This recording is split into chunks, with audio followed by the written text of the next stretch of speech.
Assalamualaikum warahmatullahi wabarakatuh. Perkenalkan, nama saya Rega Putra Dwi Susanto dengan NIM 252410102100. Perkenalkan, saya Dr. Priyani Pane dengan NIM 2524 1010 2068. Oke, baik. Perkenalkan, saya Daryl Bima Nusantara Perkasa dengan NIM 2524 1010 2013. Di sini kita membuat final project yaitu tentang agrokokoa, sistem manajemen transaksi dan kualitas biji kakao pada Koperasi Petani Coklat Nusantara. Nah, jadi di sini pada bab satu itu latar belakangnya intinya itu agroindustri adalah sektor vital di Indonesia dengan kakao sebagai komoditas ekspor unggulan.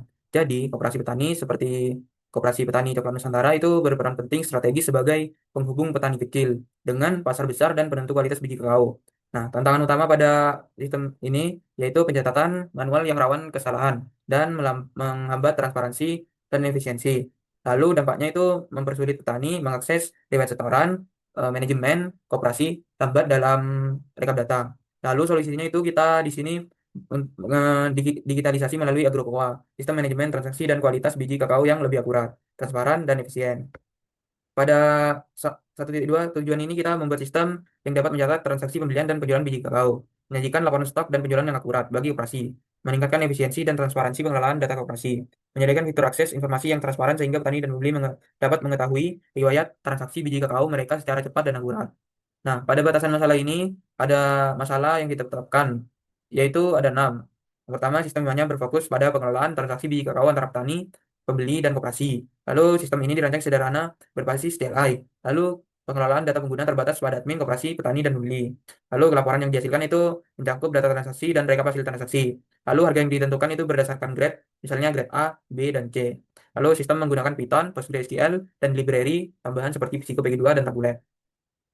Oke, baik, selanjutnya adalah bab 2, yaitu dasar teori pemrograman. Jadi, ini adalah konsep dasar pemrograman yang dimana algoritma sendiri itu adalah langkah dari komputer untuk memecahkan suatu masalah ya. Nah, selanjutnya adalah program. Jadi pemrograman ya, program komputer itu adalah kayak elemen-elemen dari beberapa seperti ya, ini variabel, tipe data, operator, percabangan, perulangan, dan fungsi. Nah, selanjutnya adalah konsepnya yang kami gunakan dalam agrokokoa ini. Di sini kami menggunakan variabel pertama adalah username dan password. Di sini menggunakan tipe data string, ID user menggunakan integer, nama lengkap, role, no telepon, detail alamat itu menggunakan string, nomor 7 ada ID desa di sini dan ID produk itu menggunakan integer, terus ada nama produk dan juga grade. Di situ kami menggunakan string, stok itu menggunakan float, karena juga angka, is delete kita menggunakan boolean, dan ID transaksi itu menggunakan integer. Terus untuk jenis transaksi itu menggunakan string, tanggal transaksinya adalah date, berat bijinya itu float, harga satuan per kilo, subtotal, ID pembayaran itu adalah integer, dan metode pembayarannya dan status itu menggunakan string. Untuk total penjualan, total pembelian itu semuanya menggunakan integer, dan juga total stock itu menggunakan float, dan riwayat itu menggunakan list. Nah, selanjutnya itu adalah perulangan atau looping. Nah, looping yang kami gunakan dalam agrokokoa ini itu ada yang pertama, menjalankan menu utama dan rule. Nah, di sini kami menggunakan looping agar menu itu nanti nggak langsung aplikasinya itu nggak langsung ketutup lah gitu. Jadi setelah satu pilihan pengguna nggak langsung aplikasinya tutup. Nah, yang kedua itu kami menggunakan looping di validasi input. Jadi ini validasi ini untuk membatasi pengguna agar pengguna itu memasukkannya sesuai keinginan sistem. Nah, selanjutnya itu adalah registrasi. Di situ kami menggunakan ya untuk jadi situ looping mencegah itu biar user gak mendaftarkan ID desanya itu yang gak tersedia. Jadi tetap mendaftarkan yang ada gitu. Selanjutnya itu ada looping untuk menampilkan daftar produk, desa dan juga riwayat. Selanjutnya adalah perulangan transaksi dan selanjutnya dan di sini di perulangan transaksi ini ya digunakan untuk memilih ID produk, memasukkan berat biji kakao, memasukkan jumlah uang pembeli dan juga memastikan input valid sebelum proses database. Nah, selanjutnya adalah kondisional atau percabangan. Nah, ini percabangan ini yang pertama kami gunakan untuk menentukan login rule karena di sistem kami di situ ada login. Jadi ya if user jika role-nya jika ya adminnya akan masuk ke menu admin, kalau role-nya petani akan masuk ke menu petani, role-nya pembeli akan masuk ke menu pembeli seperti itu. Yang kedua adalah mengecek validasi input dan yang ketiga adalah memilih jenis transaksi. Dan yang keempat adalah konfirmasi hapus produk. Nah, yang juga ini ada percabangan untuk navigasi menu. Jadi semua menu itu akan menggunakan pencabangan. Jadi jika pilihan ini akan muncul anu, jika pilihan ini akan muncul ini, dan selainnya itu kosong. Jadi kayak kita tuh biar nggak ya itu ya biar if ya jika biar sistemnya tuh nggak error gitu guys. Selanjutnya adalah 2.2.4 adalah fungsi atau prosedur. Nah, ini jadi yang pertama kamu memiliki connect database. Ini komennya ini untuk menyambungkan VS Code ke Postgre. Ini clear ini biar nanti kalau misal kami run itu nggak numpuk ya gitu. Jadi kayak habis ngeran masuk ke fitur gitu, fitur 1, fitur 2 itu nanti ke clear. Jadi nggak numpuk-numpuk gitu. Nah, ada input non empty yang nomor 3 ini untuk validasi. Jadi biar gerakan kita itu terbatasi lah gampangnya. Ini untuk format rupiah, ini untuk registrasi. Ini ada yang punyanya login, terus ada punyanya lihat produk, ada tambah produk, ada update produk, hapus produk, dan juga input transaksi. Terus ada laporan rekap, kelola pembayaran, lihat riwayat, menu admin, menu petani, menu pembeli, dan juga menu utama. Nah, selanjutnya di sini saya akan menjelaskan untuk rancangan aplikasinya. Jadi di sini di kebutuhan sistemnya itu kita memerlukan dirancang itu menggunakan 8 fitur. Itu ada fitur registrasi pengguna yang diperuntukkan untuk petani dan pembeli. Terus login, ini itu memastikan pengguna itu memiliki akun yang valid. Itu jadi ada 3 perannya. Semua role-nya itu admin, petani, dan pembeli. Terus ada fitur transaksi yang nanti itu ada penjualan, yang misalnya ketika stok petani itu stoknya bertambah, kalau pembeli itu nanti stoknya berkurang. Terus nanti itu ada fitur manajemen produk, itu admin, jadi ada nanti fitur lihat, tambah, update, dan hapus produk. Terus ada fitur pembayaran, jadi ini diperuntukkan untuk admin, yang mana admin itu dapat mengubah metode dan status pembayaran dan nominal yang terjadi atau yang belum diselesaikan di koperasi tersebut. Terus ada fitur laporan rekap, ini menampilkan periode total pembelian dan penjualan serta stok yang ada di koperasi tersebut. Terus ada fitur riwayat transaksi, ini untuk petani dan pembeli. Selanjutnya ada logout. Jadi selanjutnya untuk perancangan input dan outputnya, jadi di registrasi itu ada input berupa username, password, nama lengkap, role, nomor telepon, detail alamat, dan juga ID desa. Jadi untuk batasannya sendiri itu nggak boleh kosong. Terus ada untuk username 100 karakter, password, nama lengkap, detail alamat 150 karakter, dan juga yang role-nya itu harus ada di input choice-nya. Jadi untuk outputnya nanti ada tabel berupa daftar desa. Terus ada juga yang notifikasi pesan berhasil atau gagal membuat akun. Sama juga untuk yang login ada username dan password, nggak boleh kosong. Ada pesan login berhasil atau username password salah. Untuk manajemen produknya itu ada tambahan nama produk, grade, stock. Ini itu harus ada di database, terus nggak boleh kosong. Terus untuk grade-nya itu harus sesuai pilihan A, B, atau C. Terus untuk outputnya nanti ada tabel berisi kayak nama, ID, grade, stock produk. Terus ada pesan berhasil gagal. Terus ada juga kayak tabel daftar produk sebelum memilih ID. Terus untuk transaksi ada berat biji, ID, uang pembeli, metode pembayaran. Jadi nanti untuk berat itu harus lebih dari 0, ID-nya berupa angka, uang pembeli, terus metode pembayaran. Jadi nanti ditampilkan berupa tabel, terus ada juga kayak subtotal transaksi, informasi status pembayaran.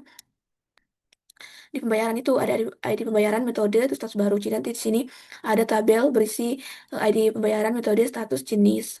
Untuk laporan itu kita nanti menginputkan periodenya itu berupa tahun atau bulan, untuk tahun dan bulan. Jadi nanti ada tabel outputnya berupa tabel itu kayak periode kayak ini pembelian, penjualan, stok. Untuk riwayat transaksi itu dan logat itu nggak ada inputan, tapi di tabel nanti outputnya yang direwayat itu berupa tabel kayak berisi kayak riwayat transaksi si petani atau pembeli.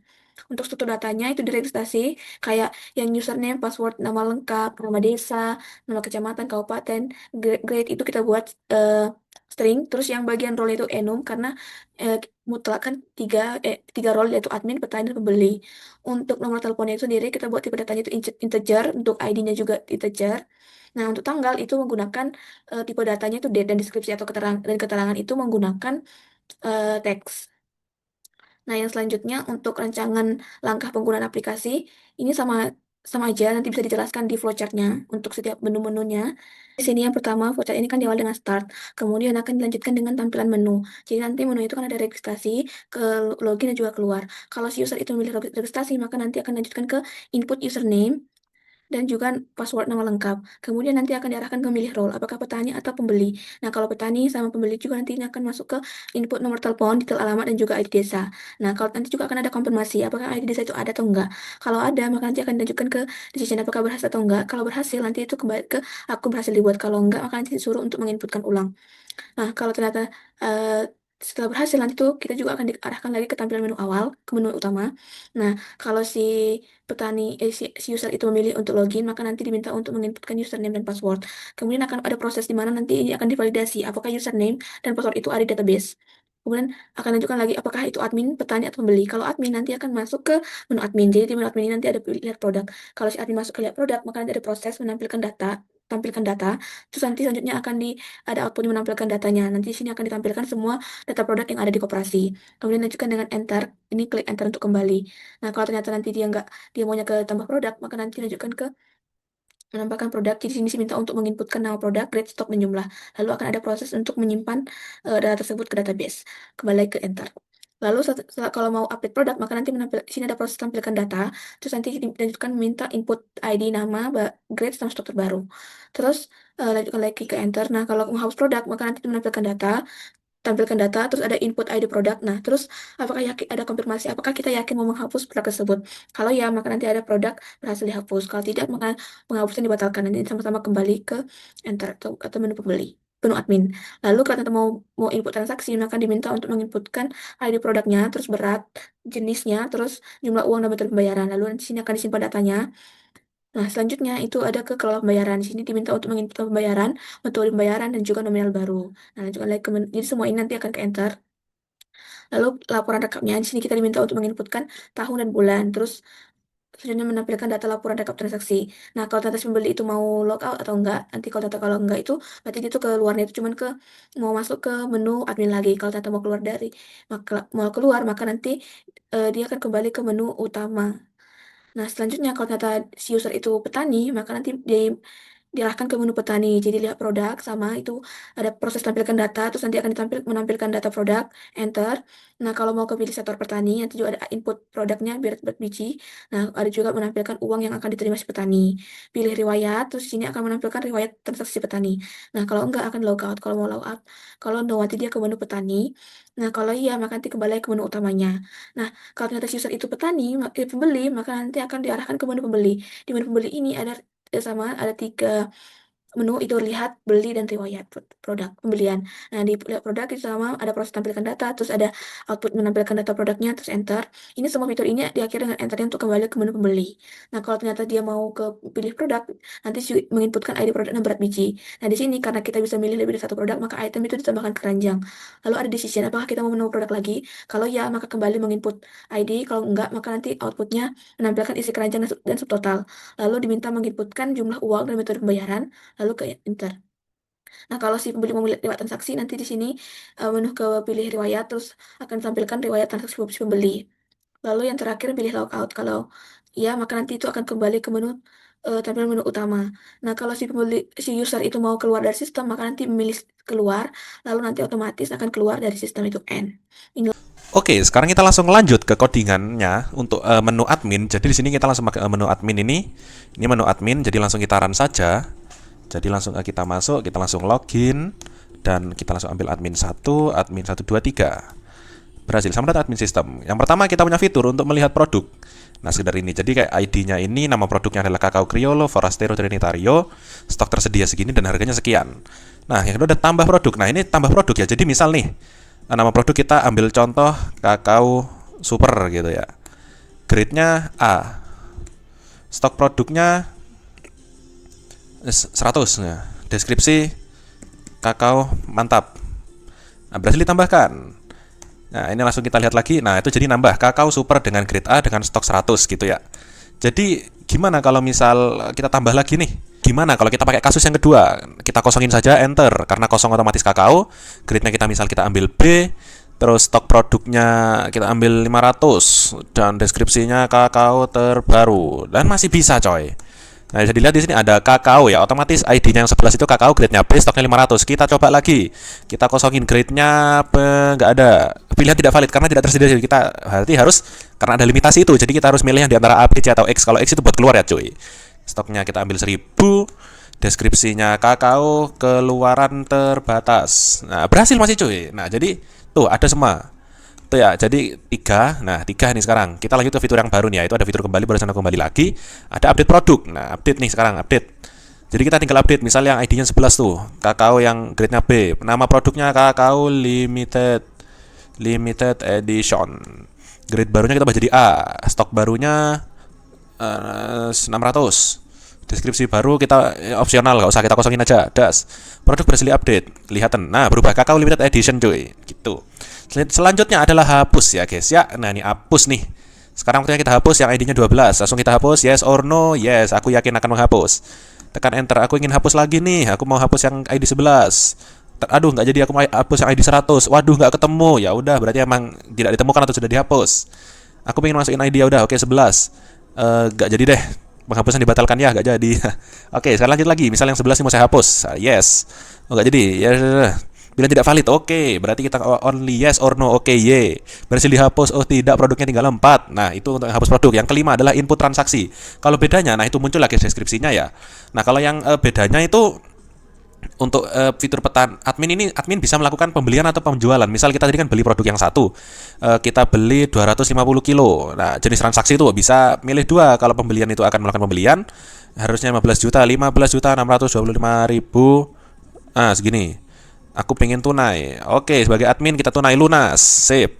Gimana terus kalau kita input lagi? Sekarang aku pengen setelah aku sudah datang ke petani nih. Jadi aku ID produknya, aku dapat lagi stok yang satu. Aku dapat 1000 kilo. Aku mau menjual karena aku sudah ke rumahnya petani. Petani nerima 62.500.000. Benar sekali. Yes. Lihat lagi tuh stoknya nambah jadi 1650, itu dia. Selanjutnya kita ada di 6, kita kelola pembayaran. Nah, ini adalah pembayaran yang pernah dilakukan oleh semua semua apa sih, ya, transaksi yang pernah terjadi itu ada di sini, guys ya. Itu ada ID pembayaran 27 gitu. Statusnya itu lunas. Tadi itu yang adalah pembayaran. Misal kita mau update ini apa ya? Yang berapa deh? 27. Nah, 27 kita update. Nggak jadi 99. Aduh, nggak ketemu, tidak ditemukan. Kita masukin lagi, kita masuk lagi ke kolam pembayaran. ID 27 mau saya update jadi nominalnya tetap. Kita ketik lagi 1562500. Metodenya berubah jadi transfer bank BCA. Berhasil diperbarui dan yes, kelola pembayaran. Semua pembayaran milik pembeli ada di sini. Status jadi uang yang masuk semuanya ada di sini. Kalau kita kosong langsung enter, kita kembali. Dan itu adalah laporan rekap nih, guys. Misal nih kita 2025 bulan 11 terjadi ya 180 juta pembelian dan penjualan 59 juta gitu. Nah, selanjutnya itu ya udah sih laporan rekap. Misalnya kita cek lagi, kita milih 2025 bulan 10. Nol karena memang tidak ada penjualan di situ. Misalnya kita ambil lagi 2025 12. Nah, terjadi pembelian sebanyak 38 juta dan penjualannya 174 juta gitu. Dan total stok yang tersedia di bulan ini adalah 27.960 kilo. Dan yang terakhir adalah fitur logout.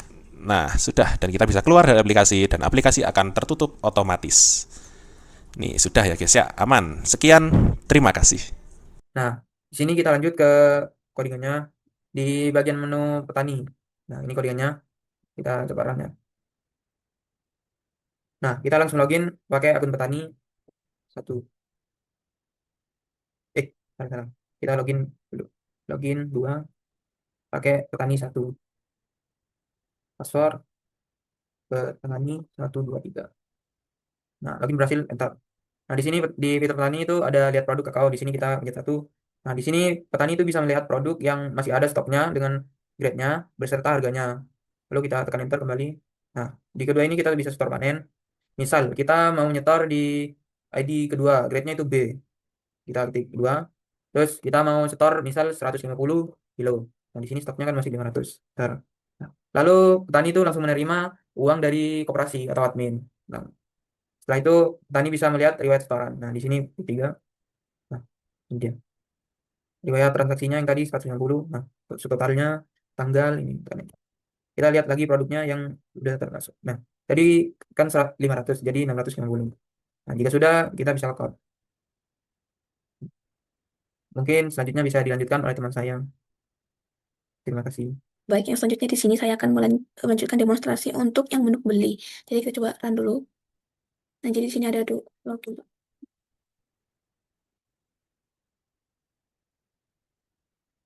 Oh, salah.